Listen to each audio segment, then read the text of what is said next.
Hey, good evening, everyone. I'm Josh. And I'm Sophia. Welcome to Pillow Talk on Hatch Plus, where your blanket gets you, and so do we. So, Josh, what's up? I have a fun little question for you, if you would oblige me. I would. Okay, so if your day had an inspirational poster, what would it say? I love this way of recapping the day because it really frames it in like a positive way. Mm-hmm. And so I had like a lot of stuff to do today and I kind of got it all done enough. That's what my day has been like. Like I crossed enough items off the to-do list and then just kind of gently ushered a couple of those items to tomorrow's to-do list. Mm-hmm. So my inspirational poster, it would be like a muffler, a car muffler, like duct taped to the car. Have you ever seen that? Like where they just hold it on, the tailpipe held on with duct tape. Yeah. And it would say, "Still got it?" ? So it's like, all right, we're hanging in there. Okay. But it's like still good. I thought yours was gonna say "hang in there" because it's like the muffler's hang in there. Yeah, maybe it should. Maybe we should go with the classic "hang in there" because I think that classic cat is so charming. But I do think I'm hanging in there more like a muffler duct tape to the bottom of a car than like a courageous cat with tremendous upper body strength. Mm-hmm. Yes. Yeah. A jacked cat. That's just those cats are so swole. Nobody talks about how ripped those cats must be in those posters. Or the claws are doing a lot of work. Who knows? Yeah, maybe they're dug in, but even so, the strength of those cat knuckles. It's a lot. It's a lot. Agreed. Sophia, what would your inspirational poster today say? Okay, this is mine. I'm thinking it's just like a photo of a like pina colada in the sand, and it's like love this. Life's a beach. Oh, that's nice. That's kind of a classic. Like you could sell this on T-shirts on a boardwalk. Yes. This is good. I think we should be monetizing our inspiration more. Oh yeah, I agree. I'm feeling like yesterday was you. I had all my to-dos, and it was a lot. And then today I had a more like relaxing day, and we're having a bit more of a chill day into the evening. But that's so nice. So today's a beach, and yesterday I was giving muffler hanging, as well. Hanging in there. Yeah, for sure. Every day I'm muffling lately is what I say. I know. I feel that sometimes. That's a good saying. Every day I'm muffling. Thank you. Maybe that's mine is every day I'm muffling. I like that. That's a really good one.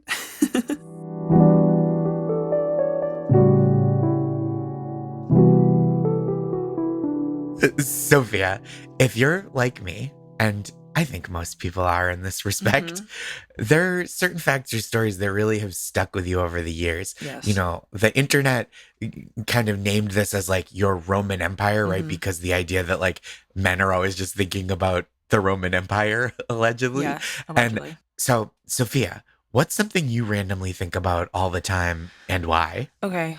I'm coming in with a kind of basic one. Okay. Mine is Taylor Swift. I think about her a lot. What about her is so compelling to you? She is so captivating to me.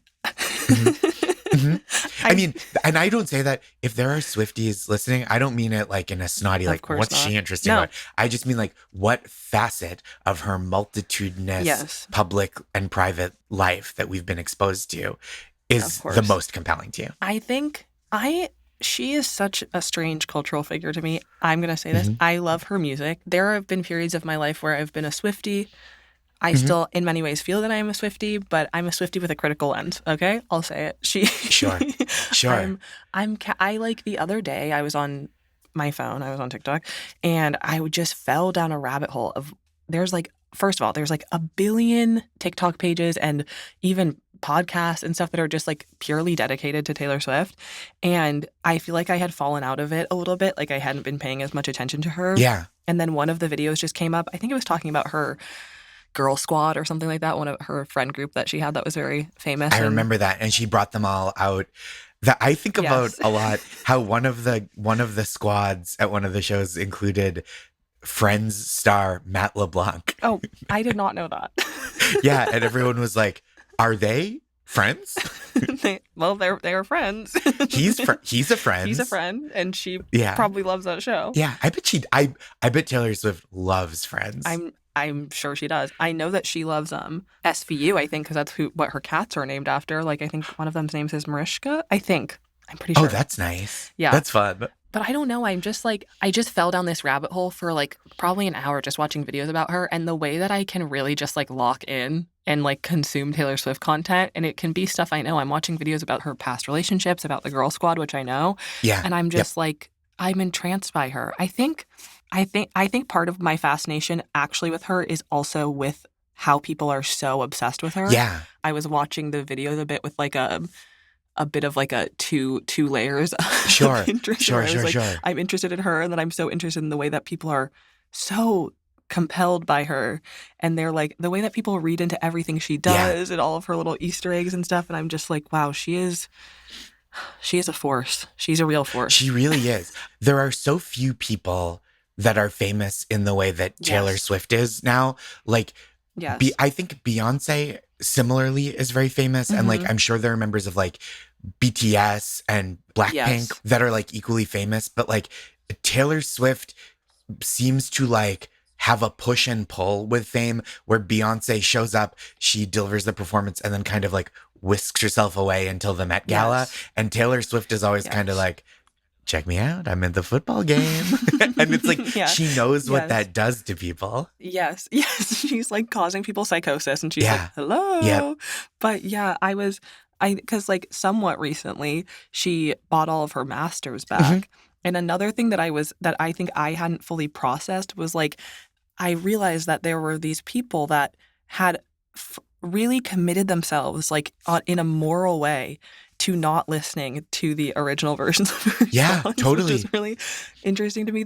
So many of her fans, I think, were like, finally, we can like listen to the old versions again. And I was like, oh, there are people who really are committed. Like, it's a moral to them. It is. To not to like do this thing, which I was like, that's so fascinating. It's so funny too, because we're both people who make creative work. And I feel like it's such a struggle, like, to go like, hey, check out this thing I did, to like reach a meaningful number of people. And then she's like, actually, don't listen to these records that you love. Listen to these other versions. And then like, I'll get around to giving you like Reputation. And then she bought the masters back and was like, psych, just the old ones again. Which I do kind of appreciate like that. Like her re-establishing ownership of her own music, I think is cool. Of course. No, it's so cool. I mean, yeah, it's obviously it's like, well, all artists should own their own stuff. Of course.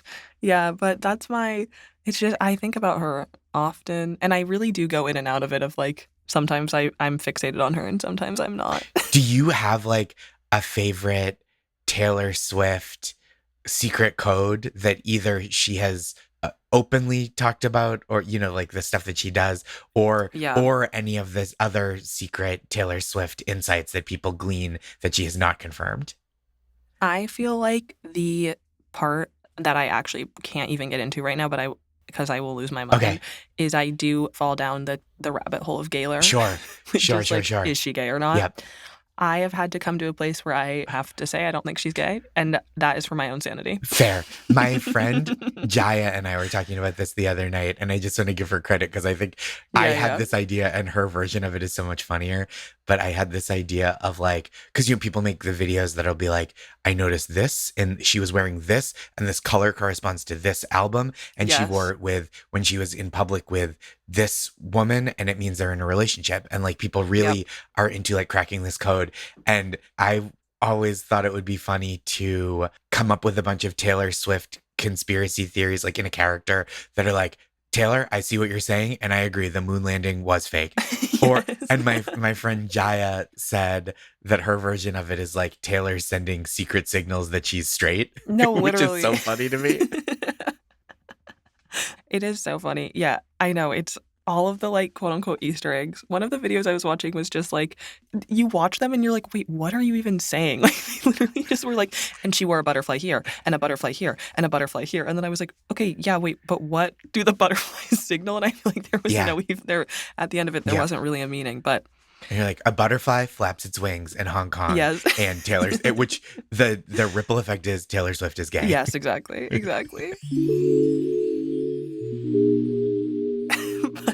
But, okay. Before I get too bogged down by Gaylor, because I can't, No, I'm It'll sorry. send I me. didn't mean to lead you No, down this no, rabbit hole.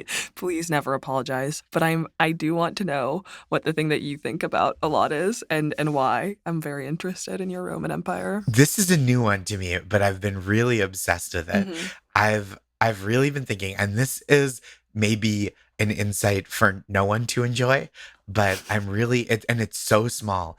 But you know how some people say they do their best thinking in the shower? Mm-hmm.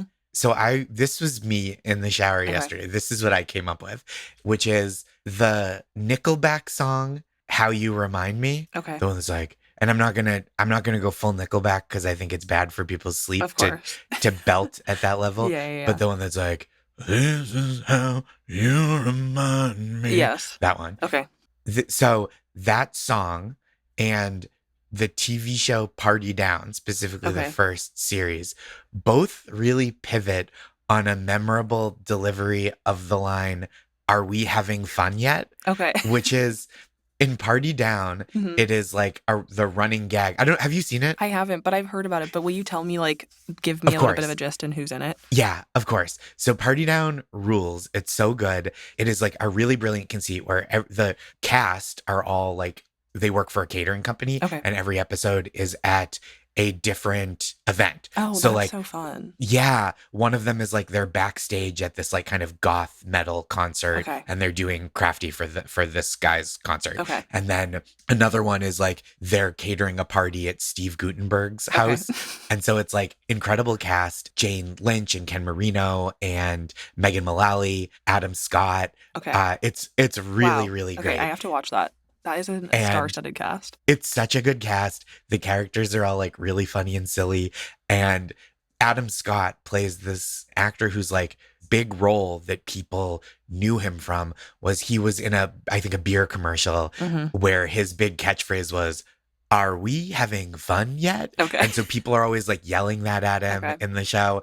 And so it's like so pivotal, like that phrase, it's like a running gag. It like reflects the mood of that kind of like sarcasm of like, we aren't having fun yet. It's like the implication, right? Of course. And so it's just like such a great series. And I think it is popular, but it's definitely like, if you know, you know. Yeah, maybe a little bit of a cult classic. Cult classic is a great, yes, that's exactly what I was driving at. And so it's so funny that phrase is so pivotal in that series. And then it is also so prominent in the Nickelback song, How You Remind Me, which is like, this is the thing that really gets me. Nickelback is like such a punchline for people. They're not a band that I love, but it's such a like, ooh, Nickelback is like such a thing. And especially like a few years ago, it really was. Yeah. So there's this lyric in the song where he's kind of like reflecting or reminiscing. And he's like, "These 5 words in my head said, are we having fun yet?" And it's like such a big, bellowing, like anthemic performance of the same words that Adam Scott is kind of like goofy, ironic commercial performance of. And the resonances are so different, and they're both so necessary to these works of art. Yeah, of course. Of course, they're works of art. And the Nickelback song was way before. It was like 2001. I looked it up. I wonder if there's any inspiration being drawn. I don't know if this is I'm going like English class mode with it or whatever. No, please, let's close read. Yeah, if you had to do close readings of like what the meaning in both texts are, what you would say? Okay, I have to look up the context for the Nickelback song, but Are We Having Fun Yet? In Party Down, the idea is like this guy's kind of being bludgeoned with his own catchphrase. It is like, he never means it. Yeah. It's never like, are we having fun yet? Yeah, there's an irony to it. It's always like, are we having fun yet? Yeah. And it's like such a funny thing to watch someone say miserably. I know. What a terrible phrase to be haunted by. But I know. It also does feel so deeply meaningful. Are we having fun yet? It's such a deep question. And then the Nickelback song, the song has its own Wikipedia page, which I think speaks to how big a song it was. Yeah. It was the lead single from their 3rd album, Silver Side Up, considered Nickelback's signature song. Oh my gosh. Sure. Okay. It was the #1 most played song on US radio in the 2000s. Wow. Like that whole in decade. the entirety of the 2000s. That first, because the 2000s sounds like it means the whole century. I got it. But, or the whole millennium. But it is that first decade. Yeah, because it came out in 2001. So that gives it like a leg up on stuff that was coming out in like, that is, 08. That's incredible though. Yeah, isn't it incredible? Yeah. It was written in his Black Book of Notes. He got into an argument with his then girlfriend and he went to the basement, turned on his microphone, started improvising. Wow. This is just from Wikipedia. Okay, I'm intrigued. Hoping that she would get the message how upset he was. And then she said it sounded great.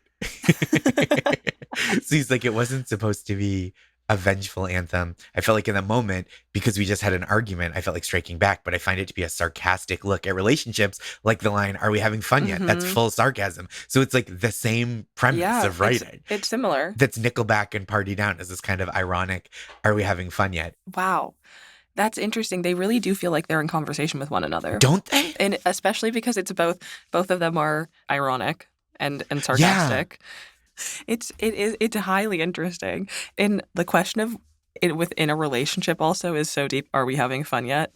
Oh, that's so brutal. I know, that is brutal. That, like, saying that to your partner in a fight, "Are we having fun yet?" is like, wow, that's tough. A tough pill to swallow. Yeah, I think you would just have to break up. You'd have to be like, I guess it just brings down the whole mood. You know what? No. I haven't been having fun for a long time. So now I'm wondering how many people have tattoos that say, "Are we having fun yet?" Probably so many, don't you think? I bet. Yeah. It's one of those things, too, that's never said sincerely. No. It's like, no offense, Yeah. The only way I can imagine it being said sincerely is like a dad in the front of the car on a road trip being like, "Are we having fun yet?" Totally. That's got to be it. That's it. Yep. For sure. Wow. Oh, well, thank you for indulging my... Of course. Like, my true Taylor Swift fan level yarn corkboard for Party Down and Nickelback. Yeah, I know. You have the red string. Oh, yeah. The string's out and I'm making connections.